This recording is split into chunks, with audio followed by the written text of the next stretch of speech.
Thank you जनाब speaker.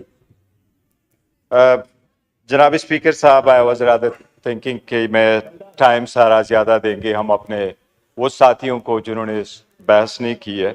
पर इस मौके से फ़ायदा उठाते हुए कि फाइनेंस मिनिस्टर आज खुद मौजूद है, मैं कुछ पॉइंट आउट करवाना चाह रहा था। पहली बात तो ये है कि किसी भी असम्बली से बजट प्रेजेंट करना और उसको पास कराना एक इंतहाई अहम आईनी जिम्मेदारी है, और ये वाहिद लेजिस्लेशन है कि इस लेजिस्लेशन में फेल होने से कॉन्स्टिट्यूशनल कॉन्सिक्वेंसेस है कि अगर ये बिल पास ना हो जाए तो हुकूमत ख़त्म हो जाती है। इसी कॉन्सिक्वेंसेस के पेश नज़र हमेशा ये कोशिश की जाती है कि बजट अगर पेश हो और उस पर बहस हो तो बजट के प्रपोजल और इसके रिकमेंडेशन बाईपार्टिजन बेसिस पे हो। लेकिन इस मरतबा हुकूमत ने जो कोशिश की है as compared to last time जब पीटीआई की हुकूमत थी, जनाब स्पीकर मेरे पास आपके कुछ फिगर्स मौजूद है, वो लास्ट असम्बली के फिगर्स मौजूद है। 2019 में 250 एमएनए ने बजट स्पीच में पार्टिसिपेट किया है। इस मरतबा ऑलमोस्ट 60 भी उन्होंने पार्टिसिपेट नहीं किए, 1/3 ने भी पार्टिसिपेट नहीं किए। मैं सिर्फ 2-3 चीजें जनाब स्पीकर गोश गुजार कराना चाह रहा था कि ये लीगल इश्यूज है, ये इनके नोटिस में मैं जरूर ले आऊं। हमारी कोशिश यही है कि ये जमहूरियत नाजुक है, हम चाहते हैं कि पार्लियामान सुप्रीम हो, पर हम ये चाहते हैं कि ये जमहूरियत और ये पार्लियामान इस बरमूदा ट्रायंगल में डूब न जाए।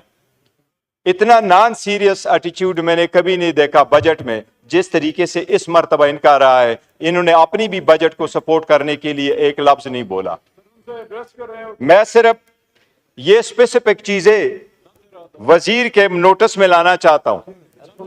बावजूद इसके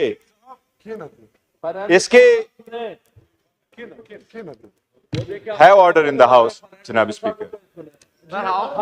मैं पहली बात इनको तो ये याद कराऊंगा कि द लोएस्ट इकोनॉमिक ग्रोथ अगर किसी के हुई है तो इनकी है। सीरियसनेस इनकी डिप्टी स्पीकर साहब हमारे पार्टी की चेयरमैन रिकमेंडेशन दे रहे हैं और वो उधर गप्पे लगा रहे हैं। उनको कैसे सुने?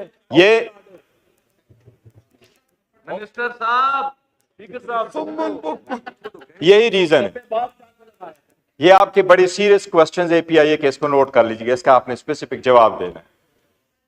बावजूद इसके कि ये मैं पॉइंट आउट करा रहा हूं, द लोएस्ट इकोनॉमिक ग्रोथ इनका है। हिस्ट्री में लोएस्ट इकोनॉमिक ग्रोथ नहीं हुआ था जितना इनका है।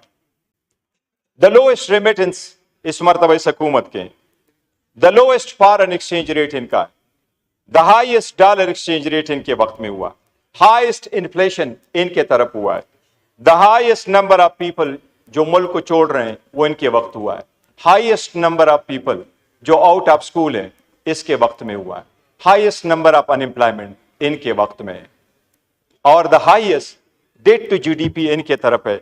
जनाब स्पीकर, मैं 3 चीजें इनके ने गोश गुजार करवाना चाह रहा था। वो 3 ये, सबसे पहले जिस तरीके से 45% ये लेके आ रहे हैं, लेकिन ये 3 चीजें मैं चाहता हूं कि ये स्पेसिफिकली नोट कर ले। पीआईए पे मैं आता हूं। पहले इन्होंने ये कहा कि हम पीआईए और इसके साथ 9 जो डिस्कोज है उनको हम प्राइवेटाइज कर रहे हैं। ये सारे एसेट्स 1000 बिलियंस के वर्थ है, पर आपकी बजट डॉक्यूमेंट्स कह रहे हैं कि आपकी रियलाइजेशन 30 बिलियन होगी। 1000 अरब का एसेट बेच करके 30 बिलियन कैसे होना है?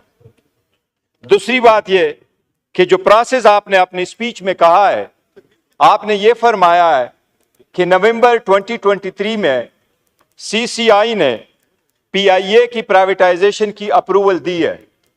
सबसे पहली बात यह कि सीसीआई का अप्रूवल का लेना लाजिम है। यह सुप्रीम कोर्ट का फैसला है स्टील मिल के केस में, लेकिन ख्वाजा आसिफ के केस में सुप्रीम कोर्ट ने यह पैरामीटर सेट किए थे कि कोई भी फैसला सीसीआई का हो इन एसेट्स का भी, तो वो policy decision care taker setup नहीं ले सकती।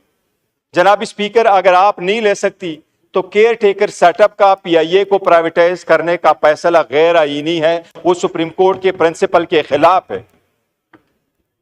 आपके केयर टेकर सेटअप नवंबर में आपको वो पॉलिसी नहीं दे सकती थी कि पीआईए को आप प्राइवेटाइज करें। इसके साथ साथ अगर आपने प्राइवेटाइज करना है 1000 बिलियन का और आपको 30 बिलियन के एसेट आने हैं, तो आपने एक डॉक्यूमेंट वहां प्रोड्यूस करवाया। पहले तो आप कह रहे थे कि पीआईए को एमिरेट्स ले रही है, पीआईए को ले रही है सऊदी अरेबिया। अभी आपने तो ऐसे नामालूम किस्म की कंपनीज दे दी है कि ये कंपनीज कहां से आपने प्री क्वालिफाई की है। उसके साथ ये आपने बजट डॉक्यूमेंट हमारे पास रखा। अगर आपने किया है तो जो फाइनेंस मिनिस्टर है, मेरा उससे स्पेसिफिकली ये क्वेश्चंस होगा कि आपने उसको तो बायफरकेट करके इसके जो एसेट्स था और इसका लॉस था 620 बिलियन, वो आपने दूसरी कंपनी को ट्रांसफर किया। फिर आप इनकम टैक्स में क्यों अमेंडमेंट कर रहे हैं कि कैरी फॉरवर्ड लॉस आप 10 साल तक आगे लेके जाएंगे।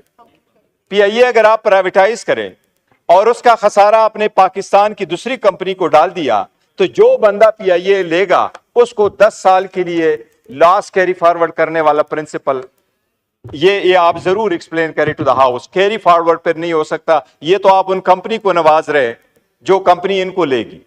इसके साथ ही मैं जिक्र करूंगा, जनाबी स्पीकर, इन्होंने जिक्र किया था कि हम बैलेंस बजट लेके आएंगे। मैं कहता हूं आईन की ये रिक्वायरमेंट है नेशनल फाइनेंस कमीशन कि उसमें सुप्रीम कोर्ट की जो कॉन्स्टिट्यूशन की वर्डिंग यही है कि आप डेवलपमेंट अगर करें तो वो बैलेंस और इक्वल हो। ये दोनों लफ्ज कॉन्स्टिट्यूशन में मौजूद हैं। जनाब वजीर फाइनेंस साहब, फाइनेंस मिनिस्टर ने उसको रेफर किया था, लेकिन मैं कहूं मैंने सिर्फ इनकी कम्युनिकेशन वाला उठाया है। आपने केपीके को आउट ऑफ 142 सिर्फ 11 प्रोजेक्ट्स आपने दिए, तो ऐसे बजट कैसे बैलेंस और इक्वल होगा कि आउट ऑफ 142 आप सिर्फ 12 दे रहे, वो भी इस मुल्क का हिस्सा है। आप इस पे नजरसानी करें। दूसरी बात जो मैं आपको सेक्शन 4 में तवज्जो दिलाना चाहूंगा, सुप्रीम कोर्ट ने सिंध हाई कोर्ट के केस में ये भी पैरामीटर्स तय किए थे कि फाइनेंस एक्ट में बिल में आप क्या कुछ लेके आ सकते हैं।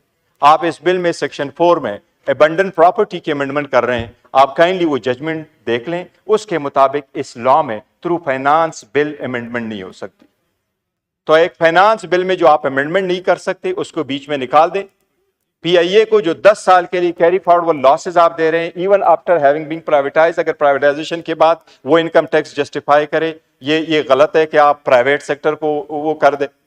दूसरी बात, एनएफसी वाला ये कॉन्स्टिट्यूशनल रिक्वायरमेंट है, आप काइंडली इस पे नजरसानी करें। शुक्रिया जी। शुक्रिया।